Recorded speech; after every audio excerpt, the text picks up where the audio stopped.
नमस्कार दोस्तों, स्वागत है आप लोग का हमारे चैनल मैथ्स मेकर में। तो डेली की तरह आज भी लेके आए हैं सभी क्वेश्चन हमारा प्रीवियस ईयर क्वेश्चन है। जैसा कि आप लोगों को पता है, डेली हम लोग प्रीवियस ईयर क्वेश्चन करते हैं। वो सभी हमारा रेलवे के एग्जाम्स का रहता है। आरआरबी का, एसएससी का भी रहता था, जो कि आप लोग को पता है। एसएससी का हम लोग कुछ दिनों से नहीं कर रहे हैं। सिर्फ और सिर्फ जो हमारा क्वेश्चन है वो आरआरबी का ही क्वेश्चन है। सभी क्वेश्चन रेलवे का प्रीवियस ईयर है। वो आरआरबी का, एएलपी का एग्जाम हो, असिस्टेंट लोको पायलट का हो, वो चाहे आरपीएफ का हो। लेकिन अभी ज्यादातर जो क्वेश्चन है एएलपी का ला रहे हैं। ग्रुप डी का, एनटीपीसी का भी, आरपीएफ का कम क्वेश्चन आता है। लेकिन सिर्फ और सिर्फ आरपीएफ का ही आप लोग को सिर्फ आरपीएफ का ही क्वेश्चन देखना है, तो उसका भी हम लोग 12 बजे डेली दोपहर के 12 बजे लाने वाले हैं। वो भी आप लोग देख सकते हैं। सिर्फ और सिर्फ उसमें आरपीएफ का ही रहेगा। और सुबह के 6 बजे और शाम के 7 बजे जो आता है, सुबह के 6 AM में और शाम के 7 बजे, उसमें जो है वो सभी क्वेश्चन, ज्यादातर क्वेश्चन एएलपी का रहेगा, लेकिन सभी क्वेश्चन हमारा उसमें रहने वाला है। ठीक है, ज्यादातर क्वेश्चन एएलपी का रहेगा। अब देखिए, हम लोग पहला क्वेश्चन से स्टार्ट करते हैं। और होमवर्क का भी क्वेश्चन है, तो वीडियो के लास्ट में बने रहिएगा। होमवर्क का भी क्वेश्चन का आप लोग को आंसर करना है। जैसे पहला ही क्वेश्चन है, पूछा है पहले 5 त्रिकोणीय संख्या का औसत क्या होगा। सबसे पहले आप लोग को जानना होगा कि त्रिकोणीय संख्या होता क्या है। ये जो त्रिकोणीय संख्या है, ये होता क्या है। सही बात है, होता क्या है त्रिकोणीय संख्या, तभी तो बता पाएंगे कि क्या होता है। माध्य निकालना, कुछ भी निकालना हो, लेकिन पहले ये जानना पड़ेगा कि त्रिकोणीय संख्या जो हमारा है वो होता क्या है। किसी को पता है? अगर पता है तो आप लोग खुद से लिख सकते हैं, नहीं पता है तब बताइए। त्रिकोणीय संख्या भी आप लोगों को नहीं पता है, ठीक है। लेकिन चलिए हम लोग डिस्कस करते हैं।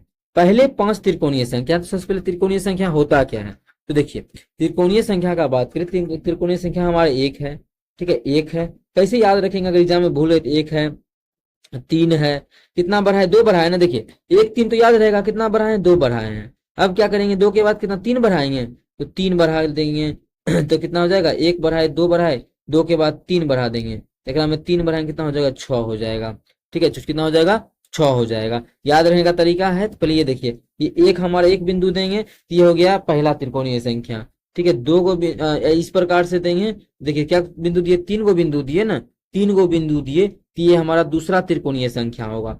इसी प्रकार से देते जाना है। अब पहले 1 दिए, फिर उसके नीचे 2 को दिए। अब अगला त्रिकोणीय संख्या लिखना चाहेंगे तो 1 और 2 को तो दे दिए हैं, दूसरा हो गया। तीसरा लिखना है तो 1 2 3 को और दे देंगे। ठीक है, इसी प्रकार से। अब मानिए चौथा त्रिकोणीय संख्या लिखना चाहेंगे तो 1 2, ये तो दूसरा त्रिकोणीय संख्या हो, एक त्रिकोणीय संख्या, 2 त्रिकोणीय संख्या, एक, फिर इसमें नीचे हम 3 को देंगे, तीसरा लाइन है। चौथा लाइन में कितना देंगे? 4 को देंगे। इस जगह ये हो जाएगा चौथा त्रिकोणीय संख्या। देखिए कितना भरा, पहले कितना भरा? 2 भरा। ठीक है, देखिए यहाँ देखिए, पहले 2 भरा, फिर 6 हो गया। गिन सकते हैं कितना हो गया? यहाँ पे 3 3 दिया, यहाँ पे कितना है? 6 है, 6 हो गया। अब यहाँ पे कितना है? 1 2 3 3 3 6 6 4 10। लेकिन क्या ये तरीका हमेशा बनाना जरूरी है? तो बिल्कुल नहीं बनाएंगे। यहाँ से देखिए, पहले 2 बढ़ा, फिर हमारा 3 बढ़ा, फिर हमारा कितना बढ़ा? 4 बढ़ा, फिर हमारा कितना बढ़ेगा? 5 बढ़ेगा। अगला त्रिकोणीय संख्या 15 हो जाएगा। फिर इससे अगला त्रिकोणीय संख्या का बात करेगा तो 15, 6 बढ़ेगा तो 21 हो जाएगा। फिर 7 बढ़ेगा तो अगला त्रिकोणीय संख्या 28 हो जाएगा। इसी प्रकार से हमारा जो है त्रिकोणीय संख्या निकलते रहेगा। इसी प्रकार से बढ़ते जाएगा, एक एक बढ़ाते जोड़ते जाएंगे। यही हमारा त्रिकोणीय संख्या होता है। ठीक है, इतना तो लिखना जरूरी नहीं था, लेकिन आप लोग को समझाना था क्या होता है हमारा त्रिकोणीय संख्या। इसीलिए ये सभी चीज हम यहाँ पे लिखे कि त्रिकोणीय संख्या होता क्या है। अब हम लोग मेन डिस्कस करेंगे जो हम लोग क्वेश्चन में है। क्या गो त्रिकोणीय संख्या का बात किया? 5 गो त्रिकोणीय संख्या का। तो हमको इतना तो लिखना जरूरी है नहीं, सिर्फ और सिर्फ 5 गो त्रिकोणीय संख्या लिखना है। तो गिनिए, 1 2 3 4 5, 5 गो त्रिकोणीय संख्या जो हमारा है यहीं पर पूर गया। ये तो हम ऐसे ही समझाने के लिए लिख दिए थे। ठीक है, ये हम ऐसे ही समझाने के लिए लिख दिए थे, 5वां त्रिकोणीय संख्या। ठीक है, अब देखिए तो करेंगे क्या? क्वेश्चन में बोला इसका क्या निकालने? औसत। औसत का क्या तरीका होता है? दोनों को, फर्स्ट और लास्ट को जोड़ के दूसरे भाग करते हैं तो औसत निकल जाता है। लेकिन यहाँ पे वो चीज नहीं कर पाएंगे। फर्स्ट और लास्ट को जोड़ के 2 से भाग तभी करते हैं जब इसके बीच का अंतर सेम हो। अंतर सेम नहीं है तो हम लोग क्या करेंगे? जोड़ के जितना संख्या, जो औसत का बेसिक फॉर्मूला होता है उसी पे अप्लाई कर पाएंगे। ठीक है, रेंडमली भी मान सकते हैं कुछ भी, लेकिन उस तरीका से नहीं करते। आसान क्वेश्चन है, सबको जोड़ ही लेते हैं। इसको हटाओ भाई, हट। हाँ, जोड़ेंगे तो कितना होगा? तो माध्य, औसत या माध्य का फॉर्मूला क्या होता है? औसत ही लिख देते हैं। माध्य क्वेश्चन में औसत लिखा है तो औसत, औसत क्या होता है? सभी को जोड़ के क्या को संख्या से भाग दे देंगे? 1 2 3 4 5 है तो 5 से भाग कर देंगे। कितना से? 5 से भाग कर देंगे सबको जोड़ के।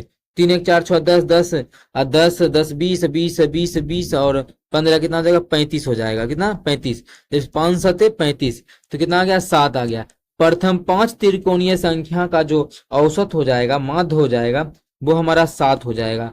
कितना हो जाएगा? 7 हो जाएगा, जो कि हमारा पहला ही ऑप्शन में है। तो पहला ही ऑप्शन हमारा जो है वो बिल्कुल करेक्ट आंसर हो जाएगा। आप लोग को ये चीज ध्यान रखना है कि त्रिकोणीय संख्या जब भी पूछे तो हम लोग टिक करेंगे त्रिकोणीय संख्या क्या होता है। एक बार हम अगर फिर से लिखना चाहे तो पहला 1 होता है, फिर इसमें 2 बढ़ा देंगे तो 3 होगा, फिर इसमें 2 के बाद 3 बढ़ा देंगे तो 6 होगा, फिर 3 के बाद क्या करेंगे 4 बढ़ा देंगे तो 10 होगा, फिर 4 के बाद 5 बढ़ाएंगे तो 15 होगा। इसी प्रकार से एक एक बढ़ाते जाएंगे, एक एक, यह मतलब इस दोनों के अंतर का एक एक, 2 बढ़ाए फिर 3 बढ़ाए फिर 4 बढ़ाए फिर 5 बढ़ाए फिर 6 बढ़ाएंगे फिर 7 बढ़ाएंगे, इस प्रकार से वही हमारा क्या होता है त्रिकोणीय संख्या होता है। चलिए अगला क्वेश्चन पे करते हैं। आई होप आप लोगों को समझ में आ गया होगा। कहीं भी अगर दिक्कत हुआ करे ना तो बिल्कुल आप लोग कमेंट करके पूछा करें। ये जो है आपका प्यारा सा छोटा सा चैनल है मैथ्स मेकर, ठीक है, तो बिल्कुल आप लोग पूछ सकते हैं। कहीं भी दिक्कत होता है कभी भी किसी भी क्वेश्चन में, तो ये नहीं कि नहीं पूछना है, ऐसा ये करना है वो करना है, तो पूछ सकते हैं, ठीक है, तो पूछा करें। और हम इसको थोड़ा सा ये चीज समझाए हैं आप लोगों को, तो आई होप आप लोग को भी समझ में आया होगा, कहीं भी दिक्कत नहीं हुआ होगा, ठीक है। त्रिकोणीय संख्या के बारे में यही था हमारा त्रिकोणीय संख्या। चलिए आगे का क्वेश्चन देखते हैं। क्वेश्चन नंबर 2 क्या है? क्वेश्चन नंबर 2, वह छोटी से छोटी संख्या ज्ञात कीजिए कीजिए जिससे इतना को विभाजित करने पर एक पूर्ण वर्ग प्राप्त होता है, ठीक है। पूर्ण वर्ग, इतना में भाग करते हैं तो तब इतना को जो है काट देते हैं कोई एक संख्या से, क्या होता है पूरा पूर्ण वर्ग प्राप्त होता है। वह छोटी से छोटी संख्या, तो बहुत सारा तरीका ऑप्शन के थ्रू भी चल सकते हैं। अब देखिए 1875 जो है, 1875 से अगर मानिए 5 से भी भाग करते हैं तो पूर्ण वर्ग आ जाता है, और 2 से भी भाग करते 3 से भी भाग करते हैं तो पूर्ण वर्ग आ जाता है। सपोज कीजिए आ जाता है, ठीक है, आ पूर्ण वर्ग ही आया, तो आंसर क्या होगा? तो बोला है छोटी से छोटी संख्या, हम लोग 3 को टिक करेंगे, 5 को टिक नहीं करेंगे, 5 मेरा उस समय गलत होगा। तो ऑप्शन भी गलत हो सकता है क्या? बिल्कुल हो सकता है, क्योंकि छोटी संख्या बोला था, तो छोटी संख्या बोला था, छोटी पकड़ेंगे। तो ऑप्शन में चेक कैसे करें? बच्चा क्या करता है, मानिए 5 से भाग के पूर्ण वर्ग गया, आंसर यही टिक कर देता है, बाकी चारों गलत हो गया। नहीं, इसमें बोला है छोटी से छोटी संख्या। जब भी बोले ना आप लोग को हम पिछले क्लास में भी बताए थे, छोटी से छोटी संख्या का बात किया है, सबसे पहले छोटी संख्या से ही भाग करेंगे। क्या 2 से भाग लगेगा एकरा में? दिख रहा है कि नहीं लगेगा, तो यहीं पे गलत हो गया। 2 के बाद छोटी संख्या क्या है? 3 है, तो 3 से भाग देते हैं। 3 से लगेगा क्या?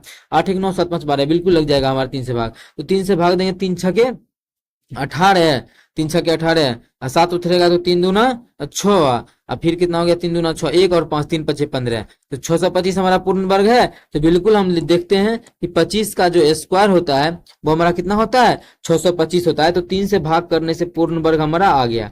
अब 5 से भाग करने से पूर्ण वर्ग आएगा, फिर भी हमारा गलत होगा। 7 से आएगा, फिर भी हमारा गलत होगा।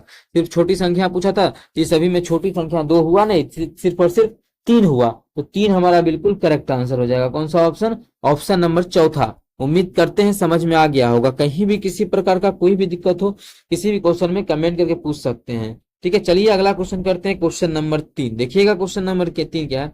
निम्न में से किस भिन्न को 5/7 में, केकरा 5/7 में किसको जोड़े? तो मान लेते हैं x को जोड़ा जाए, ताकि जो है 1 आ जाए, ताकि जोड़ने के बाद 1 आ जाए। ऐसे तो आंसर दिख रहा है कि 2/7 हो जाएगा, लेकिन हम लोग को इस प्रकार से बनाना है, ठीक है। अगर आप लोग बेसिक मजबूत हो जाता है तो डायरेक्टली आप लोग को भी आंसर दिखेगा।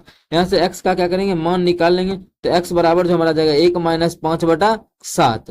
जब करेंगे एलसीएम उलसीएम लेके तो आ जाएगा 2/7। 2/7 ये है नहीं, ये तो काटेंगे तो 2 आ जाएगा, 2/7 थोड़ी है। इसको काटेंगे तो ये आ जाएगा 3 से काटेंगे, 3 दूना 6, 3 7 21, ये हमारा 2/7 पूर गया। मतलब यही हमारा क्या हो जाएगा? बिल्कुल करेक्ट आंसर हो जाएगा। बाकी बात सारा क्या हो जाएगा? गलत। उम्मीद करते हैं दोस्तों समझ में आ गया होगा। इस प्रकार का कोई भी क्वेश्चन परीक्षाओं में आता है तो आप लोग बिल्कुल फोड़ के आइएगा। बहुत ही बेहतरीन तरीका बताए हैं क्वेश्चन को करने का। और त्रिकोणीय संख्या वाला भी क्वेश्चन एसएससी में ज्यादातर पूछा जा रहा है, और रेलवे में भी 18 में रेलवे में भी पूछा गया है।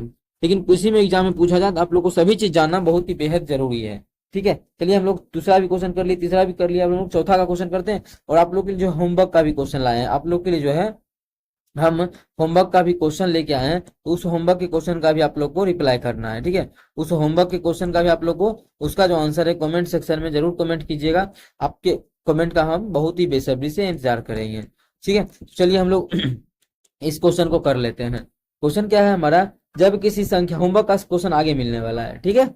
जब किसी संख्या को 114 से भाग किया जाता है तो शेषफल, तो वह शेषफल बचती है, वह, अच्छा फिर क्वेश्चन में थोड़ा सा मिस्टेक टाइपिंग में है। जब किसी संख्या को 114 से विभाजित किया जाता है तो शेष जो तो 14 शेष बचता है। तो कितना? तो जो है 14 शेष बचती है। तो अब जो अब शेष अब ये नहीं होगा। तो ठीक है, अब पूछा आगे, जब उसी संख्या को 19 से विभाजित किया जाए, तो यहाँ पे क्वेश्चन उल्टा लिख देते हैं, विभाजित किया जाए तो शेषफल क्या होगा, तब की जो है, तब जो है शेष क्या होगा, तब शेष क्या होगा। क्वेश्चन समझ में आया होगा।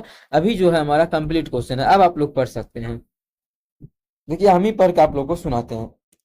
क्वेश्चन में है, जब किसी संख्या को 114 से विभाजित किया जाता है तो 14 शेष बचता है। 114 से अगर भाग करते हैं कोई भी संख्या में, कोई भी संख्या है उसमें जो मानिए कोई भी संख्या x से होगा, एकरा में 114 से भाग किए तो शेषफल कितना बच गया, 14। रिमाइंडर जो बच रहा है वो हमारा 14 बच रहा है।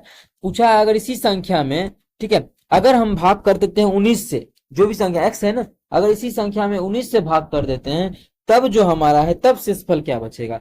जब भी ऐसा क्वेश्चन आ जाता है, आप लोग एक चीज देखना है, पहले किस संख्या से भाग देते थे, तो पहले हम 19 से भाग देते थे, किससे, सॉरी कितना से, 114 से। तो पहले जो भाग देते थे 114 से, और अभी जो देना है कितना, 19 से, तो ये दोनों एक दूसरे को क्या विभाजित करता है क्या, 19 से भाग लगेगा तो दिख रहा है कि यहाँ पूरा पूरी भाग लग रहा है, तो 19 छके 114 पूरा पूरी भाग लग गया।